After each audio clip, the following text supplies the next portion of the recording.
চলুন আজ এমন একটা ভূ রাজনৈতিক সংকটের গভীরে যাওয়া যাক যা পুরো বিশ্বকে একটা মহাযুদ্ধের মুখে ঠেলে দিতে পারে। কিভাবে মধ্যপ্রাচ্যের আগুন আর পূর্ব এশিয়ার পারমাণবিক ছায়া মিলে একটা ভয়ঙ্কর পরিস্থিতির জন্ম দিচ্ছে, সেটাই আজ আমরা দেখব। মধ্যপ্রাচ্যের আকাশ এখন আক্ষরিক অর্থেই ধোঁয়া আর আগুনে ঢাকা। একদিকে আমেরিকা আর ইসরায়েলের যৌথ আক্রমণ, অন্যদিকে একা ইরান। এই অসম লড়াইয়ে রাশিয়া চুপ, চীন খুব সাবধানে পরিস্থিতি মাপছে, আর আরব দুনিয়া যেন এক নীরব দর্শক। কিন্তু এই যে রক্তাক্ত যুদ্ধক্ষেত্র, এর চেয়েও বড় একটা প্রশ্ন কিন্তু এখন বিশ্বের তাবড় রাজনৈতিক বিশ্লেষকদের ঘুম কেড়ে নিয়েছে। আর সেই আসল প্রশ্নের উত্তর, সেটা কিন্তু এই দেশগুলোর কোনোটাতেই নেই। আসল উত্তরটা লুকিয়ে আছে পূর্ব এশিয়ার সবচেয়ে রহস্যময় একটা দেশের রাজধানীতে, পিয়ংইয়ংয়ে। আর সেই উত্তরের চাবিকাঠি যার হাতে, তিনি হলেন কিম জং উন। কিম জং উন, এই যে একটা গ্লোবাল চেকবোর্ডে খেলা চলছে, তার সবচেয়ে রহস্যময় খেলোয়াড় সম্ভবত তিনি। তার প্রত্যেকটা চাল যেন একটা নতুন সমীকরণ তৈরি করে। দেখুন, ইরানের সর্বোচ্চ নেতা আইতুল্লাহ খামেনির সাথে তার কয়েক দশকের এক গভীর সম্পর্ক। তিনি আমেরিকার ঘোর বিরোধী, এটা তো সবাই জানে। আর ইসরায়েলি প্রধানমন্ত্রী নেতানিয়াহুকে তিনি তো প্রকাশ্যে ক্যান্সার বলে ডাকেন। একবার ভাবুন তো, যে পারমাণবিক বোমা বানানোর ভয়ে আমেরিকা ইরানের ওপর ঝাঁপিয়ে পড়েছে, ঠিক সেই রকম বোমা কিম জং উনের হাতে আছে ৫০টারও বেশি। শুধু তাই নয়, প্রতি বছর আরও ৬ থেকে ১২টা নতুন বোমা বানানোর ক্ষমতাও তিনি রাখেন। ইরান আর উত্তর কোরিয়ার মধ্যে এই যে একটা গোপন আঁতাত, এটা কিন্তু একদিনে তৈরি হয়নি। এর পেছনে আছে কয়েক দশকের এক গভীর আর বিপজ্জনক সামরিক পার্টনারশিপ। সেই ইরান ইরাক যুদ্ধের সময় থেকেই উত্তর কোরিয়া ইরানের পাশে ছিল। এরপর ২০০৩ সাল থেকে পিয়ংইয়ং সরাসরি তেহরানকে নিউক্লিয়ার টেকনোলজিতে সাহায্য করছে। আর ২০১২ সালে তো তারা একটা অফিসিয়াল চুক্তিই করে ফেলে। মানে এই সম্পর্কটা আর শুধু অস্ত্র কেনাবেচার মধ্যে সীমাবদ্ধ নেই। এর সবচেয়ে বড় প্রমাণ হল ইরানের মিসাইলগুলো। ইরানের শাহাব ৩ থেকে শুরু করে খোররাম শাহার পর্যন্ত অনেকগুলো প্রধান মিসাইলই আসলে উত্তর কোরিয়ার মিসাইলের হুবহু কপি। এখান থেকেই বোঝা যায় ইরানের পারমাণবিক স্বপ্নের পেছনে পিয়ংইয়ংয়ের ছায়াটা ঠিক কতটা লম্বা।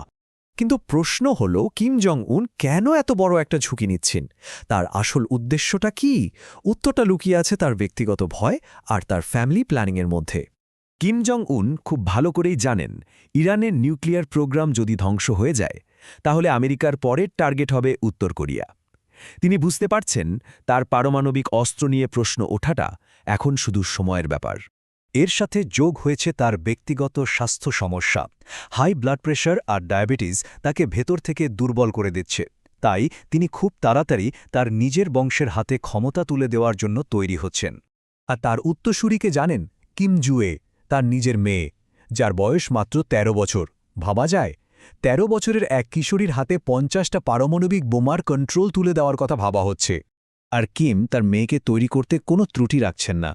কিছুদিন আগেই পার্টি কংগ্রেসে বাবা মেয়ে একই রকম জ্যাকেট পরে হাজির হয়েছিলেন, যা আসলে উত্তরাধিকারের একটা প্রতীকী ঘোষণা। এরপর সরকারি টিভিতে ছবি বেরোল, যেখানে কিম নিজে তার মেয়েকে স্নাইপার রাইফেল চালানো শেখাচ্ছেন। এমনকি তারা দুজনে মিলে সিনিয়র অফিসারদের রাইফেল উপহারও দিয়েছেন, যা উত্তর কোরিয়ায় চূড়ান্ত আস্থার প্রতীক। এই সবকিছু মিলিয়ে আজকের পরিস্থিতিটা আরও বেশি চিন্তার কারণ হয়ে দাঁড়িয়েছে। কারণ খুব বেশি দিন আগের নয়, এমন একটা সংকটের সাথে আজকের পরিস্থিতির একটা ভয়ঙ্কর মিল খুঁজে পাওয়া যাচ্ছে। পরিস্থিতিটা একদম ১ বছর আগের ঘটনার মতো। গত বছর যখন ইসরায়েল ইরানে হামলা করেছিল আর আমেরিকা ও দক্ষিণ কোরিয়া মিলে সামরিক মহড়া চালাচ্ছিল, তখন কিম প্রতিবাদে ১০টা মিসাইল ছুড়েছিলেন। আজকেও ঠিক তাই হচ্ছে। ইসরায়েল ইরানে হামলা করেছে আর আমেরিকা ও দক্ষিণ কোরিয়া ফ্রিডম শিল্ড নামে সামরিক মহড়া চালাচ্ছে। একই ঘটনা, একই আতঙ্ক। আর কিম কিন্তু এবার চুপ করে নেই। তিনি সরাসরি হুমকি দিয়ে বলেছেন, উত্তর কোরিয়ার নিরাপত্তায় যদি কোনো আঁচড় লাগে, তাহলে তিনি দক্ষিণ কোরিয়াকে পুরোপুরি মুছে দেবেন, আর তাদের বন্ধুদেরও একটা শিক্ষা দেবেন। এর উত্তরে আমেরিকা যখন বলেছে যে এই ফ্রিডম শিল্ড মহড়াটা উত্তর কোরিয়ার গণবিধ্বংসী অস্ত্র ঠেকানোর জন্য, তখন কিম আরও রেগে গেছেন। তিনি এটাকে সরাসরি একটা উস্কানি হিসাবেই দেখছেন। আর এখানেই আসছে সবচেয়ে ভয়ঙ্কর প্রশ্নটা, কিম কি তার পুরনো বন্ধু খামেনিকে বাঁচাতে এগিয়ে আসবেন? তিনি কি আমেরিকার বিরুদ্ধে একটা নতুন যুদ্ধক্ষেত্র খুলবেন?